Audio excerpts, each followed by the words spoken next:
కుప్పకూలిన సత్యం రోహిణి చెంప పగలగొట్టిన ప్రభావతి. అసలు ఇదంతా ఎలా జరిగింది తెలుసుకోవాలి అనుకుంటే వీడియోని చివరి వరకు స్కిప్ చేయకుండా చూసేయండి. అలాగే వీడియో గనుక నచ్చితే తప్పకుండా ఒక్క లైక్ చేయండి. సత్యం అయితే ఇక ప్రభావతితో చెప్తూ ఉంటాడు, నాకు కాస్త బయట పనుంది, నేను బయటికి వెళ్తున్నాను అంటూ అనంగానే, అదేంటండి ఈరోజు కొత్తగా చెప్పి వెళ్తున్నారు అంటూ ప్రభావతి అయితే అడుగుతూ ఉంటుంది. ఏంటి, నేను నీకెప్పుడు చెప్పకుండానే బయటికి వెళ్ళిపోతానా అంటూ సత్యం అయితే అడుగుతూ ఉండంగా, కరెక్ట్గా అడిగారు నాన్న. అమ్మకి ఎప్పుడూ కూడా ఏం చేసినా కానీ కొత్తగానే అనిపిస్తుంది. ఎప్పుడు బయటికి వెళ్ళినప్పుడు వెళ్తానని చెప్పే మనిషి ఈరోజు చెప్తూ ఉంటే మాత్రం విచిత్రంగా అడుగుతుంది అంటూ ఇక బాలు అయితే అంటూ ఉంటాడు. ఏంట్రా, ప్రతి విషయంలో కూడా నన్ను ఆట పట్టించడానికే వస్తూ ఉంటావు, ఎందుకు ఇప్పుడు నేనేం చేశానని అంటూ ఇక అడుగుతూ ఉండంగా, ఏముందిలే, కోప్పడకమ్మ కోపావతి, ఎన్నిసార్లని నీతో తిట్లు తిట్టించుకుంటాను, ఎప్పుడూ అంతే కదా, నువ్వేదోటి అనడం, నేను దులుపుకుని పోవడం, ఎప్పుడు ఇదే జరిగేది.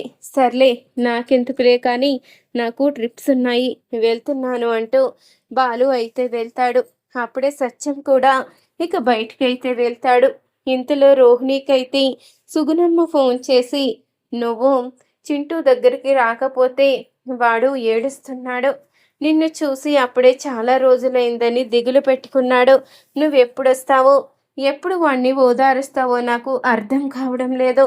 ఇప్పుడంటే నేనున్నాను, రేపన్న రోజు వాడి పరిస్థితి ఏంటో కూడా తెలియడం లేదు అంటూ అనంగానే, అమ్మ మహాతల్లి, మళ్ళీ మొదలెట్టావా, నువ్వేమీ చూడవలసిన అవసరం లేదు, త్వరలోనే వాణ్ణి ఏదైనా హాస్టల్లో జాయిన్ చేసేస్తాను అంటూ రోహిణి చెప్తూ ఉండంగా, ఏంటి, కన్న తల్లివి నువ్వుండి వాణ్ణి హాస్టల్లో జాయిన్ చేస్తావా, ఆ మాట అనడానికి నీకు అసలు మనసు ఎలా వస్తుంది, అసలు నువ్వు మనిషివేనా, ఇన్ని రోజులు నువ్వు ఏం మాట్లాడినా మౌనంగా ఉన్నాను, కానీ ఇక ఊరుకునే ప్రసక్తే లేదు, వీడికంటూ చెట్టిన బంగారపు నగలు కూడా వాడేసుకున్నావు, ఇప్పుడు చూస్తేనేమో హాస్టల్లో జాయిన్ చేస్తాను అంటున్నావు, అసలు నువ్వు ఏమనుకుంటున్నావు, నువ్వు అసలు మనిషివేనా అంటూ సుగుణమ్మ అయితే తిడుతూ ఉండగా, ఈరోజు నీకు ఏమైంది, ఎందుకు నన్ను నోటుకొచ్చినట్టు మాట్లాడుతున్నావు, సర్లే నేను రావాలి అంతే కదా, వస్తాను, నువ్వు తిట్లు పురాణం మొదలెట్టుకో అంటూ ఇక రోహిణి అయితే చెప్తుంది. అప్పుడే కిందికి రాగానే ప్రభావతి అయితే అడుగుతూ ఉంటుంది, ఏంటమ్మా రోహిణి, పొద్దున్నే ఎక్కడికి బయలుదేరావంటూ అనంగానే, నేను కాస్త బయట పనుంది, వెళ్ళొస్తాను అత్తయ్య అంటూ రోహిణి అయితే చెప్పంగానే, అమ్మా బ్యూటీ పార్లర్కేనా అంటూ అడుగుతూ ఉంటుంది ప్రభావతి. అవునత్తయ్య, అక్కడికి అని చెప్పంగానే, అయితే నేను కూడా వస్తానమ్మా, అక్కడ అన్ని రకాల మిషన్స్ ఉంటాయి కదా, నేను ఆ మిషన్ దగ్గర మేకప్ చేయించుకోవాలని, మొహం మొత్తం క్లీనింగ్ చేయించుకోవాలని అనుకుంటున్నాను, నన్ను అక్కడికి తీసుకువెళ్ళి నా మొహం అంతా క్లీన్ చేసి అప్పుడు నాకు కాస్త మేకప్ వెయ్యి అంటూ ప్రభావతి అయితే అడుగుతూ ఉంటుంది. ఏంటత్తయ్య, ఎప్పుడు లేనిది ఈరోజు బ్యూటీ పార్లర్కి తీసుకువెళ్ళి మీకు మేకప్ చేయమంటున్నారు అంటూ అడుగుతూ ఉంటుంది రోహిణి. ఏమీ లేదమ్మా, చిన్న పనుంది, కామాక్షి పొద్దున్నే వచ్చి చెప్పింది, ఈరోజు మనం పెళ్ళికొడుకు వాళ్ళ ఇంటికి వెళ్ళాలి, మాకంటూ ఎవరున్నారు, మీరే కదా శ్రేయోభిలాసులు, మనం అందరం అక్కడికి వెళ్దామంటూ కామాక్షి వచ్చి పిలిచిందమ్మా, నేను మీ మామయ్య గారు అక్కడికి వెళ్తాము, నేను అక్కడ కాస్త గొప్పగా కనిపించాలి అంటే నువ్వు ఖచ్చితంగా నాకు మేకప్ చేయవలసిందే అంటూ అడుగుతూ ఉంటుంది ప్రభావతి అయితే. సరే అత్తయ్య, మీరు బ్యూటీ పార్లర్ దాకా ఎందుకు, నేను ఇంట్లోనే చేస్తాను అంటూ అనంగానే, వద్దులేమ్మా, అక్కడైతే అన్ని రకాలు ఉంటాయి కాబట్టి నువ్వు అక్కడ చేస్తావు అనుకుంటున్నాను, ఇక్కడైతే ఏముంటాయి చెప్పు, నీ దగ్గర మేకప్ కిట్ తప్ప అంతకన్నా ఏముండవు, నేను కూడా నీతో పాటే వస్తాను పద అంటూ ప్రభావతి అనంగానే, ఇదేంటి ఈవిడ ఇలా జుడ్డులా తగులుకుంది, ఏం చెయ్యాలో అర్థం కావడం లేదే అంటూ అనుకుంటూ ఉంటుంది. ఇక తన మనసులో రోహిణి అయితే, సర్లే అత్తయ్య, నేను బ్యూటీ పార్లర్కి వెళ్ళే కన్నా ముందు కాస్త పనుంది, ఆ పని చూసుకుని అప్పుడు బ్యూటీ పార్లర్కి వెళ్ళాలి అనుకుంటున్నాను, మళ్ళీ మీరు వస్తే ఇబ్బంది పడతారు కదా, సరే ఒక పని చేస్తాను, మధ్యాహ్నం వచ్చినప్పుడు మిమ్మల్ని తీసుకుని వెళ్తాను అంటూ రోహిణి అయితే చెప్పి వెళ్ళిపోతుంది. అమ్మా రోహిణి, అది కాదమ్మా, నా మాట వినిపించుకో అమ్మా అంటూ ఇక ప్రభావతి అయితే అంటూ ఉండంగా, అమ్మో ఇంకాసేపు ఇక్కడే ఉంటే ఈవిడ నన్ను బయటికి కదలనివ్వదు. నేను గనుక ఈరోజు చింటూ దగ్గరికి వెళ్ళకపోతే మా అమ్మతో నేను పడలేను. ముందు చింటూ దగ్గరికి వెళ్ళాలి అంటూ రోహిణి అయితే బయలుదేరుతుంది. ఇంతలో ఇక సత్యం అయితే స్కూల్కి వెళ్ళంగానే అక్కడ అయితే చింటూ కనిపించడు. అప్పుడే సత్యం అయితే అడుగుతూ ఉంటాడు, చింటూ రాలేదేంటి అని అనగానే వాళ్ళకి ఏ సమస్యలు ఉన్నాయో తెలియదు, ఎందుకో వాడు రావటం లేదు 2 రోజుల నుంచి అంటూ టీచర్స్ అయితే చెప్పంగానే అప్పుడు ఇక సత్యం అయితే అంటూ ఉంటాడు, అదేంటి 2 రోజుల నుంచి రాకపోతే మీ అంతా పట్టించుకోకుండా ఏం చేస్తున్నారు? పేరెంట్స్ని కనీసం ఎందుకు రావడం లేదు అని అడగాలి కదా అంటూ అనగానే మేము ఆల్రెడీ ప్రయత్నించాము, కానీ కుదరలేదు అంటూ చెప్పంగానే అప్పుడే సత్యం అయితే చెప్తాడు, ఈ స్కూలు బాధ్యత నా మీద ఉంది కాబట్టి ఒక విద్యార్థి బాధ్యత నేను తీసుకోవాలి. ఖచ్చితంగా చింటూ ఎందుకు రావడం లేదో అన్నీ తెలుసుకుని వస్తాను అంటూ ఇక సత్యం అయితే చెప్పంగానే సరేనండి మీ ఇష్టం అంటూ ఇక అక్కడున్న వాళ్ళు అయితే చెప్తారు. ఇక సత్యం అయితే చింటూ ఉండే ఇంటి అడ్రస్ని అయితే తెలుసుకుని అక్కడికైతే బయలుదేరుతాడు. ఇంతలో రోహిణి కూడా అక్కడికి వెళ్తుంది. ఏంటమ్మా, ఎందుకు నోటికొచ్చినట్టు మాట్లాడుతూ అనరాని మాటలన్నీ అంటున్నావు? ఇప్పుడు నేను ఏం చేశానని అంటూ ఇక అడుగుతూ ఉంటుంది రోహిణి అయితే. ఏం చేసేదేముంది, ఒక్కసారి వాడిని చూడు, పిచ్చివాడిలా అమ్మ అమ్మని కలవరిస్తున్నాడు. ఆడికంటూ ఎలాంటి ఆదరవు లేకుండా చేశావు. కనీసం నువ్వైనా తీసుకువెళ్ళి చూస్తావు అంటే ఆధారు కూడా లేదో. ఎందుకు ఇలాంటి పనులు చేస్తున్నావో? వాణ్ణి కంటే సరిపోతుందా? వాడి బాధ్యత కూడా నువ్వు తీసుకోవాలి కదా. వాణ్ణేమో నా దగ్గర వదిలేసి నువ్వేమో మళ్ళీ పెళ్లి చేసుకుని సంతోషంగా ఉండాలని చూస్తావు.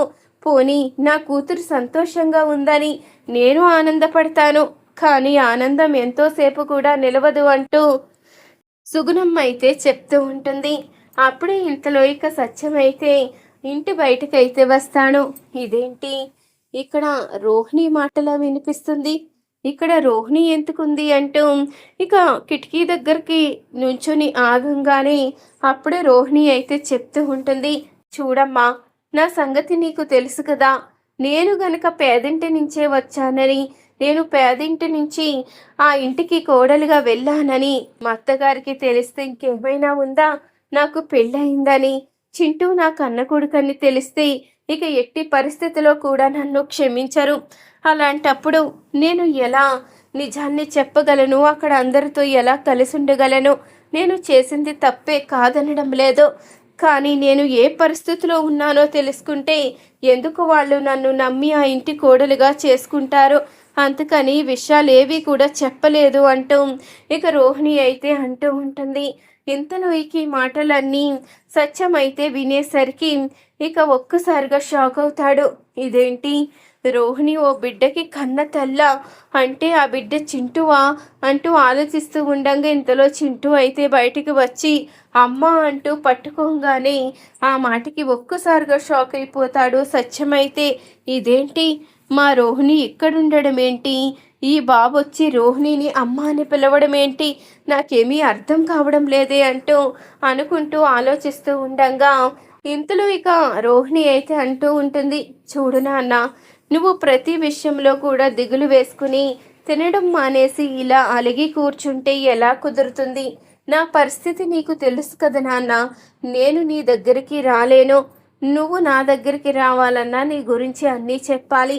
నా గురించి కనుక అన్ని విషయాలు తెలిస్తే ఖచ్చితంగా వాళ్ళు అసహించుకుంటారు, నన్ను ఇంటి కోడలుగా చూడరు. ఈ విషయం అర్థం చేసుకో అంటూ ఇక చెప్పంగానే అప్పుడే ఇక చింటూ అయితే అంటూ ఉంటాడు, నువ్వేమీ బాధపడకమ్మా, నేనెప్పుడు ఆ ఇంటికి రాను. ఏదో నాకు అమ్మ అని పిలవాలనిపించినప్పుడు ఏదో నువ్వు వస్తే పిలవచ్చు, నీతో సంతోషంగా ఆడుకోవచ్చు అనుకున్నాను. కానీ ఏం చేస్తాను, నాకు అదృష్టం లేదు. అందరి పిల్లల్లా తల్లి తండ్రితో సంతోషంగా ఉండే యోగ్యత ఆ దేవుడు నాకు ఇవ్వలేదు. నేను ఏం పాపం చేశానో ఈ జన్మలో ఒంటరిగా బ్రతకవలసి వస్తుంది. కన్న తండ్రి ఎలాగో లేడు. కన్న తల్లి ఉండి కూడా నన్ను పట్టించుకోదు. ఏంటో నా తలరాత అంటూ ఇక బాధపడుతూ కన్నీళ్లు పెట్టుకుంటూ ఉంటాడు చింటూ అయితే. అప్పుడు ఇదంతా చూసిన సత్యానికైతే అర్థమవుతుంది. అంటే రోహిణి ఓ బిడ్డకి కన్న తల్లని ఇదంతా చెప్పకుండా మోసం చేసి మనోజ్ జీవితంలోకి వచ్చిందని అర్థమైపోతుంది. అప్పుడు ఇక రోహిణి అంటూ అనంగానే ఇక రోహిణి అయితే ఒక్కసారిగా షాక్ అవుతుంది. మావయ్య గారు మీరు ఇలా వచ్చారేంటి అంటూ అనంగానే అది సరే, నా సంగతి పక్కన పెట్టు, నువ్వెందుకు ఇలా వచ్చావు అంటూ సత్యమైతే అడుగుతూ ఉంటాడు. నేనా, ఏదో ఈ బాబుని చూద్దామని వచ్చానంతే. అంతకు ముందు మన ఇంట్లో ఉండేవారు కదా, అప్పుడు నాకు వీడు బాగా అలవాటయ్యాడు. ఉండేది వీళ్ళు 2 రోజులే అయినా వీడు బాగా అలవాటయ్యాడు, అందుకని నేను ఇక్కడికి వచ్చాను అంటూ ఇక అనంగానే అప్పుడే సత్యమైతే కోపంగా రోహిణి చెంపైతే పగలగొడతాడు. ఎన్ని అబద్ధాలని చెప్తావో, నీ తల్లంటే లెక్కలేదు, పెద్దలంటే గౌరవం లేదు, ఎవరితో ఎలా మలగాలో కూడా నీకు తెలియదు. ఇప్పుడేమో ఏకంగా బిడ్డకి తల్లివయ్యుండి అబద్ధం చెప్పి నా కొడుకు చేత మెడలో తాళి కట్టించుకున్నావు. ఈ విషయం గనుక వాడికి తెలిస్తే ఎలా తట్టుకుంటాడు అనుకున్నావు అంటూ అడుగుతూ ఉండంగా, అయ్యో మామయ్య గారు, మీరు గనుక ఈ విషయాన్ని బయట పెడితే నా పరిస్థితి ఏమైపోతుంది? దయచేసి ఈ విషయాన్ని బయట పెట్టకండి. నేను ఏ తప్పు చెయ్యలేదు. నేను తప్పు చేయకుండానే ఆ దేవుడు నాకు అన్యాయం చేశాడు. అన్యాయంగా నా జీవితానికి నష్టం కలిగించాడు అంటూ అనంగానే, ఎందుకమ్మా చేసేదంతా మీరు చేసి నిందను మాత్రం దేవుడి మీద నెట్టేస్తారు అంటూ అడుగుతూ ఉంటాడు సత్యమైతే. అప్పుడే ఇక రోహిణి అయితే చెప్తూ ఉంటుంది, మావయ్య దయచేసి ఈ విషయాన్ని అత్తయ్య దగ్గర కానీ మనోజ్ దగ్గర కానీ చెప్పడానికి వీల్లేదు. ఎందుకంటే ఈ విషయం తెలిస్తే ఖచ్చితంగా నన్ను ఏదోటి అనడం మొదలు పెడతారు. నేను అలా అనడం సహించలేను, నాకు అది ఇష్టం కూడా ఉండదు. దయచేసి నిజం చెప్పకండి అంటూ కాళ్ళు పట్టుకుని బ్రతిమలాడుతూ ఉంటుంది రోహిణి. అప్పుడిక సత్యమైతే, ఈ విషయాన్ని నా నోటితో చెప్పిన కర్మే, ఇలాంటి విషయాలు నేను చెప్పలేను అంటూ సత్యమైతే ఇక కోపంగా వెళ్ళిపోతాడు. అప్పుడే ఇంతలో ఇక ఇంటికి వెళ్ళిన తర్వాత రోహిణి అయితే కంగారు పడుతూ వెనకాలే వెళ్ళిపోతుంది. అమ్మో, మామయ్యని చూస్తే ఇంకా ఎవరికి ఏమీ చెప్పలేనట్టున్నారు, నేను ఇప్పుడే ఏదోటి ఆలోచించాలి అంటూ రోహిణి అయితే కూర్చుని ఆలోచిస్తూ ఉంటుంది. నాకు ఇదే మంచి అవకాశం. ఈ పాలల్లో పాయిజన్ కలిపేస్తే ఖచ్చితంగా మామయ్య గారే తాగుతారు కాబట్టి ఇక చనిపోయే అవకాశం ఉంటుంది. అప్పుడు నాకు ఎలాంటి ఇబ్బంది ఉండదు. నా నిజ స్వరూపం తెలిసిన వాళ్ళు ఎవ్వరూ కూడా బ్రతకడానికి వీల్లేదు అంటూ ఇక రోహిణి అయితే ఇంటికి వచ్చిన తర్వాత సత్యానికి ఇచ్చే పాలల్లో అయితే విషం కలిపేస్తుంది. ఇక ఆ విషయం తెలియని సత్యమైతే ఆ పాలు తాగంగానే ఒక్కసారిగా కుప్పకూలిపోతాడు. ఇంతలో అది చూసిన ప్రభావతి, రోహిణి అందరూ కూడా పరుగున లోపలికి వచ్చేసరికి ఇంకా ఊపిరి ఆడుతుంది. వెంటనే హాస్పిటల్కి తీసుకువెళ్ళాలి అంటూ అనంగానే అప్పుడే ఇంతలో మీనా అయితే బాలుకి చెప్తూ ఉంటుంది, మీరు వెంటనే ఎక్కడున్నా రావాలి, మామయ్య గారు ఇక్కడ ఎందుకో సృహ తప్పి పడిపోయారు అంటూ ఇక మీనా చెప్పంగానే ఆ మాటకి బాలు అయితే ఒక్కసారిగా షాక్ అవుతాడు. నాన్నకేమైంది అంటూ అడుగుతూ ఉండగా ఇక ఏమీ మాట్లాడకుండా మీనా అయితే ఫోన్ పెట్టేస్తుంది. ఇంతలో కంగారుగా బాలు అయితే ఇంటికి వస్తాడు. అప్పుడు ఇక మీనా ఏ హాస్పిటల్కి తీసుకువెళ్ళింది అంటూ అడుగుతూ ఉండగా అప్పుడే వెంటనే ఇక పలానా హాస్పిటల్ అని బాలుకైతే చెప్పడంతో బాలు కూడా కంగారుగా హాస్పిటల్కి అయితే వెళ్తాడు. ఇంతలో అప్పుడే సత్యానికైతే ఊపిరి ఆడకుండా ఇబ్బంది పడుతూ ఉంటాడు. ఇంతలో ఇదంతా చూసిన రోహిణి అయితే, వామ్మో, ఇప్పుడు గనక ఈయన బ్రతికితే నా పరిస్థితి ఏంటి? నిజాలు బయటపడిపోతాయి. అవేవి నిజాలు బయటపడకుండా ఉండాలి అంటే ఖచ్చితంగా నేను జాగ్రత్తగా ఉండాలి అంటూ రోహిణి అయితే అనుకుంటూ ఉంటుంది. అనుకున్న విధంగానే సత్యమేన స్పృహలోకి వస్తాడేమో అని చూస్తూ ఉంటుంది. ఎప్పటికీ స్పృహలోకి రాకూడదు అంటూ రోహిణి అయితే తన మనసులో అనుకుంటూ ఉంటుంది. అప్పుడే ఇంతలో ఇక సత్యానికైతే స్పృహ వస్తుంది. స్పృహ రాగానే ఏమైందండి? ఏం జరిగింది? అసలు మీరు ఎందుకు కుప్పకూలి పడిపోయారు అంటూ అనంగానే, నేనా? నేను కుప్పకూలి పడిపోవడానికి ఏదో కారణం ఉంది. నేను ఉన్నట్టుండి ఇలా మత్తుగా పడిపోయాను అంటూ సత్యమైతే చెప్తూ ఉంటాడు. అప్పుడు ఇక డాక్టర్ అయితే ప్రభావతిని పిలిచి ఈ విధంగా అయితే మాట్లాడుతూ ఉంటారు. మీరు చాలా పొరపాటు చేస్తున్నారు. ఆయన్ని ఏమీ అడగొద్దు. ఆయన్ని ఇబ్బంది పెట్టొద్దు. ఆయన మీద అసలు పాయిజన్ ప్రయోగం జరిగింది. ఈ విషయం అందరి ముందు చెప్తే మీకు ఏం ఇబ్బందులు కలుగుతాయో నాకు తెలియదు కదా, అందుకని మీతో చెప్తున్నాను అంటూ డాక్టర్ అనంగానే, ఏంటి, ఈయన మీద విష ప్రయోగం జరిగిందా? అసలు ఇదంతా ఎవరు చేశారు? ఎవరికి ఈయన మీద కక్ష ఉంది అంటూ ప్రభావతి అయితే ఆలోచిస్తూ ఉంటుంది. ఈ విషయం నేను ఎలా తెలుసుకోవాలి అంటూ ఆలోచిస్తూ ఉండగా అప్పుడే రోహిణి అయితే ఫోన్ మాట్లాడుతూ ఉంటుంది. విద్య, నేను ఇలా చేద్దాము అనుకున్నాను. తప్పనిసరి పరిస్థితిలో నేను చంపేయాలి అనుకున్నాను. కానీ కుదరలేదు. ఇప్పుడు ఆయన గనక స్పృహలోకి వచ్చి నిజాన్ని గనక బయట పెట్టాడు అంటే నా పరిస్థితి ఏంటో అర్థం కావడం లేదు. ఇక్కడ అసలు అతన్ని ఏమీ చేయడానికి కూడా కుదరడం లేదు. ఏం చెయ్యాలి అంటూ రోహిణి అయితే కంగారు పడిపోతూ ఉంటుంది. నేను ఎలాగైనా వీళ్ళు వెళ్ళినప్పుడు మామయ్య గారిని లేకుండా చేస్తాను అంటూ రోహిణి అంటూ ఉండగా అప్పుడు ఈ మాటలన్నీ ప్రభావతి అయితే వినేస్తుంది. ఇక రోహిణి చంపైతే పగలగొట్టి, దుర్మార్గురాల, నిన్ను నెత్తిన పెట్టుకున్నాను, కానీ నువ్వు అదంతా మర్చిపోయి ఇంత దుర్మార్గంగా ప్రవర్తిస్తావని అనుకోలేదు. నా భర్తనే చంపేసి నా కుటుంబానికే ద్రోహం చెయ్యాలని చూస్తావా? నీకెంత ధైర్యం? నీలాంటి దాన్ని క్షమించకూడదు. ఇన్ని రోజులు నిన్ను వెనకేసుకుని వచ్చి నిన్ను నెత్తిన పెట్టుకున్నందుకు నాకు తగిన గుణపాఠం నేర్పించావు అంటూ ఇక అనంగానే, అయ్యో అత్తయ్య, అది కాదు అంటూ ఇక రోహిణి అయితే అంటూ ఉంటుంది. ఇంతలో ఇక సత్యమైతే స్పృహలోకి వచ్చిన తర్వాత చేతులు రెండు జోడించి చెప్తూ ఉంటుంది, నిజం చెప్పొద్దని సైగ చేస్తూ. ఇంతలో అందరూ కూడా సత్యాన్నైతే అడుగుతూ ఉంటారు, ఏం జరిగింది? సడన్గా మీకు ఎందుకు ఈ పరిస్థితి వచ్చింది? మీ మీద పాయిజన్ ప్రయోగం జరిగిందని అంటున్నారు, ఏమైంది అంటూ అడుగుతూ ఉండగా అప్పుడే ఇక అసలు విషయాన్ని అయితే చెప్పేస్తాడు సత్యమైతే. ఇక రోహిణి గురించి అసలు విషయం తెలుసుకున్న ప్రభావతి ఒక్కసారిగా కుప్పకూలిపోతుంది. ఇన్ని రోజులు నేను చాలా పెద్ద తప్పు చేశాను. ఎంత పెద్ద తప్పు చేశానో ఈరోజు అర్థమవుతుంది. ఇప్పుడు నేను ఏం చెయ్యాలి? ఆ దుర్మార్గురాల్ని నెత్తిన పెట్టుకున్నందుకు నాకు తగిన గుణపాఠం నేర్పింది అంటూ ప్రభావతి అయితే కుమిలిపోతూ ఉంటుంది. అప్పుడు ఇక ఇంతలో కోపంగా రోహిణి చెంపైతే పగలగొట్టి, నువ్వు అసలు మనిషివేనా? ఏదో జాలీదయ్య ఉన్నట్టు ఇక్కడికి వచ్చి ఇక్కడ నీ పని పూర్తి చేద్దాము అనుకుంటున్నావా? ఎట్టి పరిస్థితిలో నీ పని పూర్తవదు. ఎందుకంటే ఇక్కడ నేనున్నాను.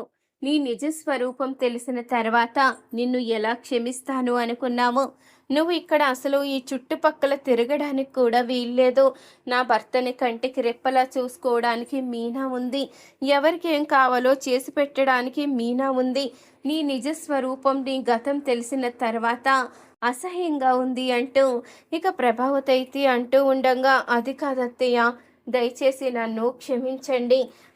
ఏదో బుద్ధి గడ్డి తిని పని చేశాను, ఇంకెప్పుడు ఇలాంటి పని చెయ్యను అంటూ అడుగుతూ ఉంటుంది. రోహిణి అయితే నిన్ను ఎట్టి పరిస్థితిలో క్షమించేదే లేదు. నా భర్తకి ఈ పరిస్థితి తీసుకువచ్చిన నిన్ను ఎలా క్షమిస్తాను? మా కుటుంబాన్నే మోసం చెయ్యాలని చూస్తావా? పెళ్ళయింది కానీ నీకొక బిడ్డున్న విషయం కానీ చెప్పకుండా మమ్మల్ని చాలా మోసం చేశావు. నిన్ను ఊరుకునే ప్రసక్తే లేదు. నువ్వు ఇంట్లో ఉండడానికే వీల్లేదు అంటూ ఇక ప్రభావతి అయితే రోహిణికి షాక్ ఇస్తుంది.